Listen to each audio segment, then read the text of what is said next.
Trinesha Cottrell, and today I wanted to talk about You Got What I Need. Okay, so some of y'all immediately started thinking about the old school song from back in the day, and no, I'm not talking about Mario, I'm talking about Biz Markie. But listen, that's neither here nor there. What made me want to talk about You Got What I Need is, earlier today I was listening to the sermon about comfortability, and it started making me think about how sometimes we seek certain things and we're always trying to find something that fills a void, something that allows us to feel comfortable, something that allows us to feel like we are wanted, we're needed, where we this is where we should be. We are living our life, we get into this comfy position, we get into this comfy relationship, we get into these comfortable things instead of pushing ourselves to the max, instead of allowing ourselves to expand, to grow, to evolve. And so when I started thinking about all of the things that we use to try to fill a void and make us feel as if we are who God already created us to be, it made me think about how Jesus has everything that we need. God can provide all of our needs. We spend so much time in our life chasing after this man, this woman, this job, this money, all of these things of the world, when God is going to provide all of our needs anyways. We keep on acting like that man could ever be God. We keep on acting like that job could ever be God. We could idolize those things, which we shouldn't be doing. But that thing will never fill a God-sized hole in our soul. And so, of course, like usual, I wrote down some notes because I didn't want to get too off track.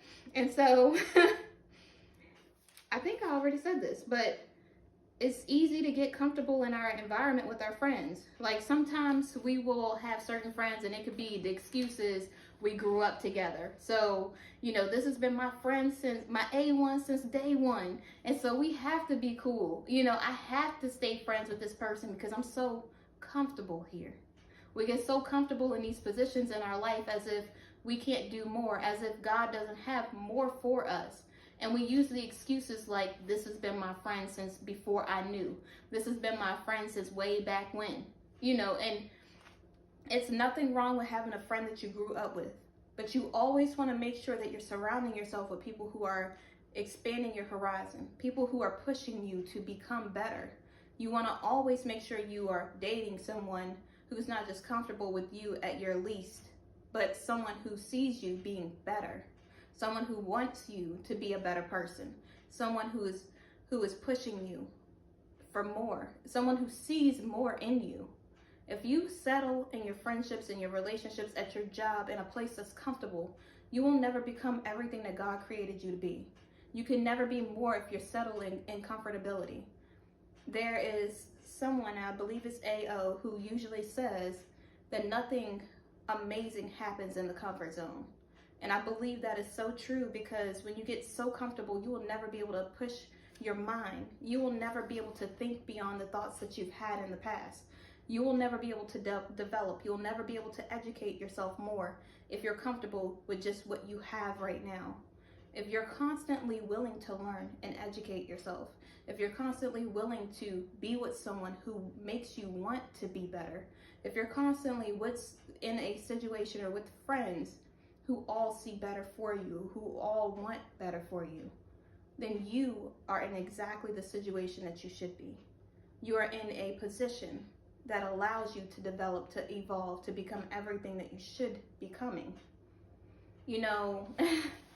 I wrote some more notes on here. I just want to make sure that I don't miss anything because sometimes I get so beside myself or sometimes I get so distracted or over analytical that I miss a few things that were pertinent to the whatever the topic is. And so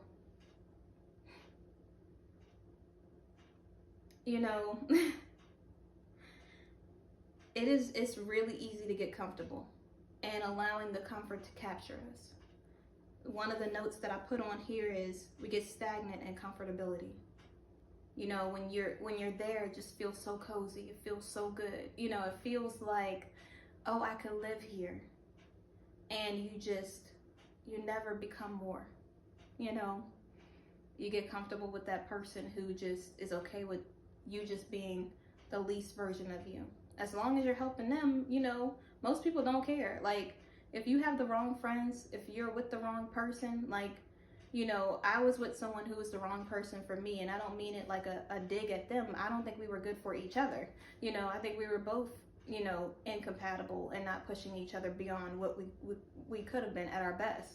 And that just means that we weren't a good fit. It's no dig, it's no diss, it's no like, no shade to that person at all. It's just saying, you know, me personally, I truly feel like when you're with someone who wants better for you, you become better. And I don't mean that I didn't learn new things, because I'm the type of person who just loves learning.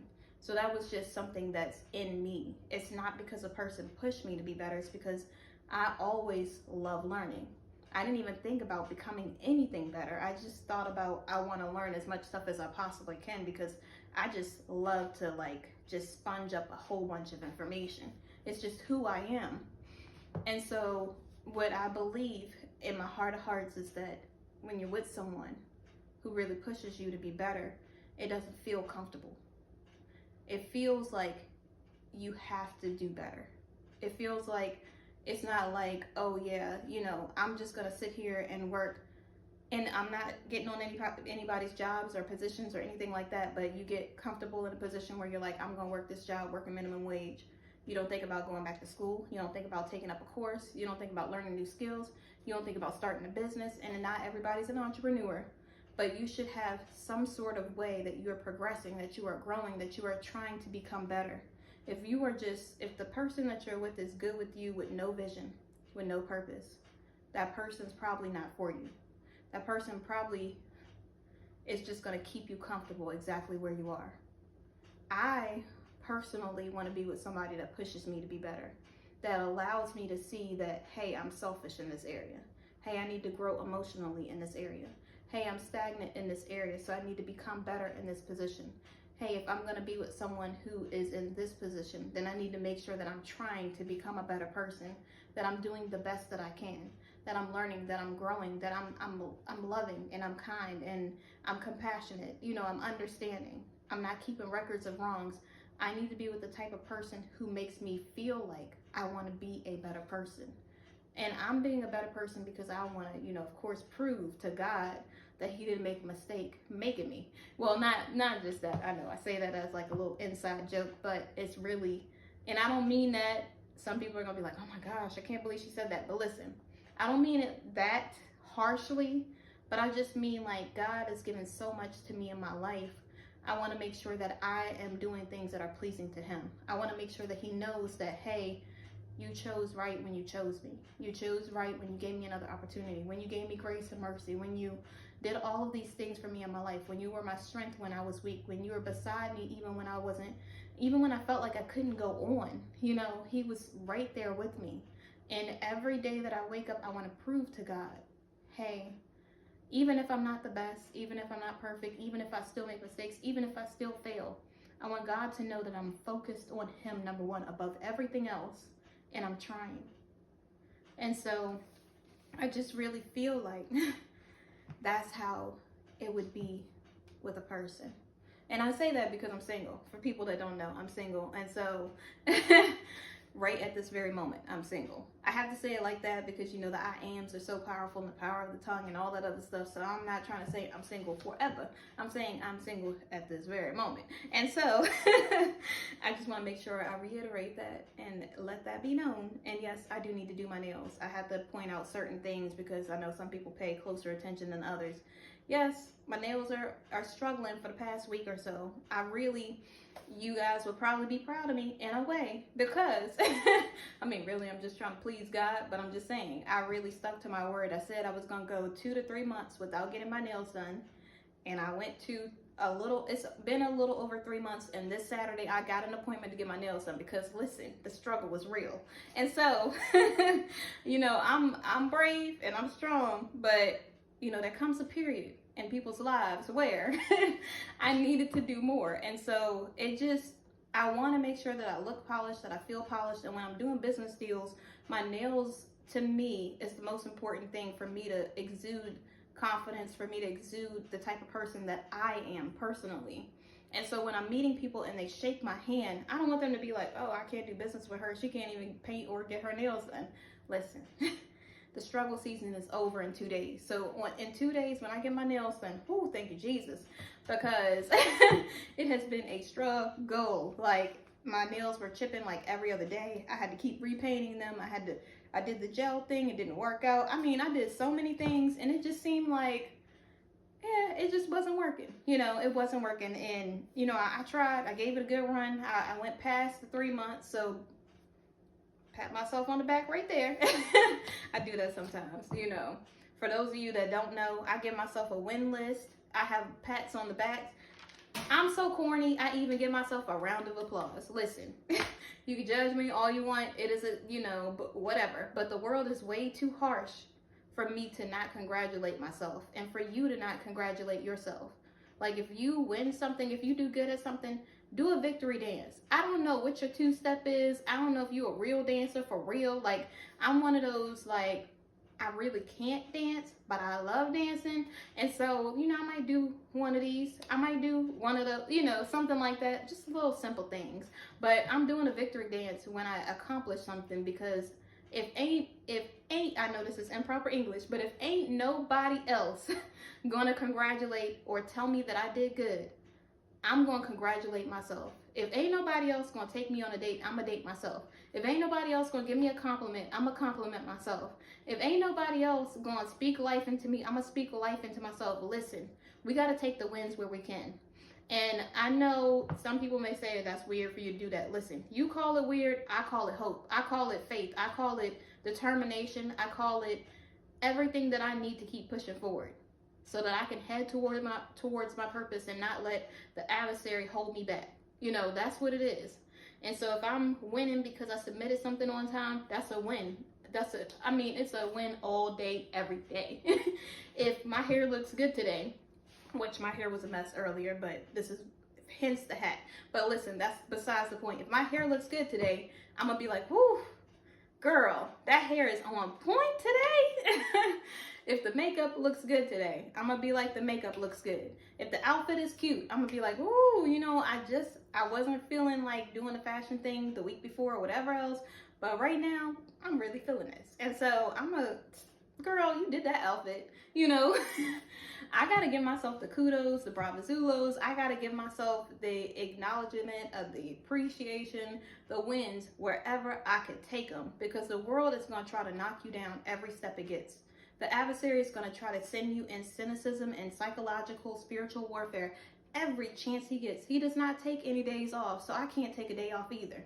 When it comes to congratulating myself, congratulating or speaking life into others, I need to be serving every single day, because every time I sow into something, I reap a harvest. So I'm not trying to block any of my blessings that's coming my way. And I will do stuff wrong during the day, because everybody makes a mistake a day. It's so that you can learn and become better. So every day I mess up on something. And you know what I do? I take it and I learn from it. I take it, and the adversary at the time will try to manipulate it. And I could have won like 10 things that day. That one thing that I lost, the adversary would be like, oh, see, you put up a wall right here. Listen, I put up a wall, but I caught myself. I put up a wall, but I didn't put up a wall as soon as I used to. I said something and I was getting ready to walk away, but I restarted the conversation because I want to make sure that I'm better than I was yesterday. Anytime that I get another opportunity, I'm not going to let God down. I'm going to let him know that I'm about that God life. I'm going to let him know that I'm about intentionality. I'm going to let him know that I'm trying and I'm going to be everything that he created me to be. And you have to start speaking life into yourself as well. Tell yourself how beautiful you are. Tell yourself how smart you are, how intelligent, how incredible, how loving, how kind, how compassionate, how much of a rider you are. And I don't mean ride or die. I mean how much of a person who is passionate, who is considerate, who is loving, who is there for the people that you love and that you care about in the right ways, in a healthy way. That is something to be proud of. Not everybody is loyal like you. So you have to acknowledge and appreciate your wins. You have to accept the great things about you. Start making a list of all the things you love about yourself. And do not write a list of the things that you don't like. We're not doing one of those both sides kind of things right now. Right now, this list is going to consist of things that you love about yourself. And it could be something that you never listed before. It could be something like, oh, you're smart. Maybe you thought you weren't smart, but you are smart. Every person is smart in their own way. Not everybody learns the same way. And we really have to get over this We all got to learn in one specific type of way. You might learn visually. Somebody else might learn through communication. Somebody else might learn through listening or reading, you know, so it's a whole bunch of different types of ways that people learn, and we are all smart at something. You don't have to be book smart to be street smart, or you could be both. You don't have to be smart at making cakes when maybe you're good at math or you're a mathematician or something like that. Like, your strength is going to be different than everybody else's, and just because you're not strong in one area doesn't make you weak in another. It just means that you're stronger in something else than you are at something else. That's it. So appreciate your strengths. And for the next thing, when that loss, that weakness starts to pop up, when the adversary tries to make you feel like you're not good enough, tries to make you think that you can't do anything, or, you know, whatever it is, this is what you're going to do. Write down all the things the adversary tries to use against you. It's going to be some homework. Some people not going to want to do it, but listen, if you really want to win against the enemy, then you're going to have to do it. Look up some scriptures in the Bible that combat that. Think of one thing that combats the thing that the adversary tries to say to you. I always use this example because a lot of people can like relate to it, and then also like it's just one of those things. Everybody knows I'm single, so it is what it is. But the adversary will try to say something like, oh, you're single and you're always going to be single. You haven't met the person yet. You're never going to meet the person. And I could write down God's promises. His plans are to prosper me and never to harm me. God wants me to be happy. I'm single at this very moment. Yes, that's a fact, but it's not the truth, and it's not God's truth for my life. I'm going to be with my kingdom spouse at the appointed time, with the person who God graced just for me. That's going to go on that list beside the one thing that the enemy tried to tell me. And that's what you should do. Write down every single thing that comes into your head, that's cynicism, that's negativity, that the adversary tries to use against you. So when you have a moment of weakness, you can read the scripture to combat it. So you can read that positive thought that you had for yourself, or that positive note that you put in your note section, so that you can combat everything the adversary tries to throw at you. And you know, he comes in cycles, so he's going to use those things, and then he's going to add more, because he's going to try to use a new technique to try to get you weaker. So you have to be ready. Like, you have to come ready. Stay prayed up. You got to be in your word. You got to be about that God life, like for real, in order to fight him. I mean, they try to say that all of these things in the world go so hard, and the adversary tries to pretend like he goes hard. He just, you know, any person that feels like they need to feed on your weakness is not strong to me. So call it what you want, you know. And so what I wanted to say is, make sure that you get outside your comfort zone. I don't want this video to be too long. I don't want to just be talking to talk. And I also have Bible study in about 5 minutes, so I do have to go, because I have to dial in, but I want to be prepared, and I want to be intentional about everything that has to do with God. So if I'm growing in my faith, if I'm doing something in my religion, I want to make sure I'm focused on God. And so, in conclusion, when it comes to your comfort zone, make sure that you get outside of it. You can't have your friends keeping you stagnant in a comfort zone. You can't have family members. You can't have people, the job, keeping you stagnant. You have to appreciate where you are in your job. Work there. Work like you own that business. Work like you are a child of God, like the Bible intends for you to work at that job. Be the best worker there, the person who is always trying to learn, always willing to help, whatever else it is. You are that person in this job, and you will continue to grow. Do all the things that you need to do. Don't just be like, oh, I'm comfortable here, I'm going to stay here. If God is telling you to go somewhere else, if God is telling you to do something else, part-time or full-time, you need to do what God tells you to do, and you need to be sure that it's God. Don't just say, oh, I don't like the one thing this person did, I'm going to leave. Listen, you're not going to like everybody. You're going to have to be a good worker regardless, because this is about you being a child of God, not you trying to combat what someone else does, not you trying to go against someone else, not you worried about anybody else, besides you making sure that you are doing what you need to do, because you can only control yourself. You can't control anybody else. So you need to make sure that you are pushing yourself to learn more about the company, go to class, take classes. Go to school, take classes, do whatever it is that you need to do to fine tune those skills at work, because you never know how God is going to use that for your future. It could be your own business. It could be another position where God uses the things that you have already learned to make you prepared for your purpose. And when it comes to your friends, surround yourself with people who push you. Surround yourself with people who want better for you, not people who, see, this is an example that I had in my head, and hopefully too many people don't get offended, but if they do, listen, I mean it from the best place of my heart. So sometimes you have that friend and you might be upset or something, and they're like, yeah, let's go and beat this person up or whatever. I'm not saying that's like what really happens, but some people have friends like that. Instead of saying turn the other cheek, instead of saying no, you're better than that, you need to focus on this because you got too much going on in your life. You can't be about that life in these streets like this. You need to really be intentional with your future. You got other things you have to do. Anybody could say anything. And I don't mean you become a doormat or whatever else for anybody. I just mean that you have to have friends around you who are thinking with their mind and not just thinking with aggression. You need to have people who are slow to anger but quick to reconcile the situation. You need to have friends that know that your future is more important than what one person says. You need to have people who really want the best for you and not people who are just going to keep you back. Not people that are going to hold you back and keep you stagnant because they like you being needy. They like you needing them. And you might not need them if you grow. You need real people in your life that are really pushing you to become better, that really want to see you become better.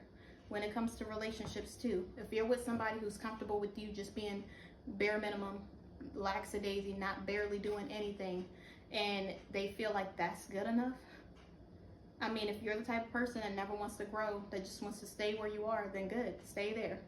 But if you're the type of person who wants more, who wants better, scratch that. If you want God's best for you, then you need to make sure that you are with someone who is making you feel like you are better than you are. Not someone who's talking down to you, not someone who's making you feel crappy, but someone who really will speak life into you, who really sees more for your life.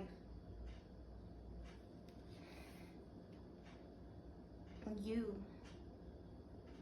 deserve God's best.